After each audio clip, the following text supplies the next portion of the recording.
अभी सुन रहे हैं संध्या एंटरटेनमेंट की शानदार प्रस्तुति।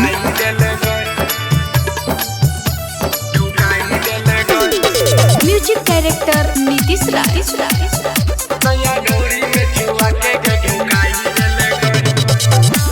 अभी सुन रहे हैं संध्या एंटरटेनमेंट की शानदार प्रस्तुति। अजहिया से सखी हमर लकयल गौना, रोजे रोजे ना से सैया से जिया बिछौना गे सखी। जहिया से सखी हमर लकयल गौना, रोजे रोजे ना से सैया से जिया बिछौना। आ पलंग ऊपर हमरा खुद काई देलक, पलंग ऊपर हमरा खुद काई देलक। आ सैया ढोरी में छुआ के गे ढुकाई देलक, सैया ढोरी में छुआ के गे ढुकाई देलक, सैया ढोरी में छुआ के ढुकाई देलक।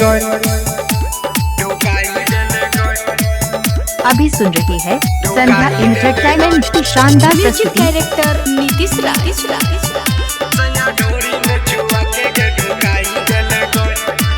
16 सिंगार हम के रहे छियै तैयार गे, अबुते बला मुआ हमर करे छै क चढ़ाई गे सखी की बतैया। 16 सिंगार हम के रहे छियै तैयार गे, अबुते सजन हमर करे छै क चढ़ाई गे। करेंट सखी हमर बढ़ाई देलक, करेंट सखी हमर बढ़ाई देलक। आ सैया ढोरी में छुआ के गे ढुकाई देलक, सैया ढोरी में छुआ के गे ढुकाई देलक, सैया ढोरी में छुआ के ढुकाई देलक। Presented by Sandhya entertainment. Music director Nitish राज।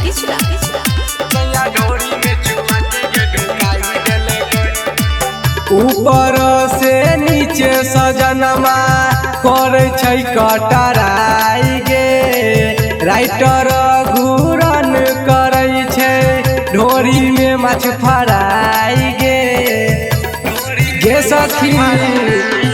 हाँ ऊपर से नीचे सजनमा करे छै कटराई गे, बबुआ दियाल करे डोरी में मछ फराई गे। टेंगारियों के सखी ललचाई देलक, मुकेशबो के सखी ललचाई देलक। आ सैया ढोरी में छुआ के गे ढुकाई देलक, सैया ढोरी में छुआ के गे ढुकाई देलक, सैया ढोरी में छुआ के ढुकाई देलक। यदि आप चाहते हैं संध्या एंटरटेनमेंट के सभी ऑडियो वीडियो देखें तो चैनल को सब्सक्राइब जरूर करें और बेल आइकन को दबाना ना भूलें।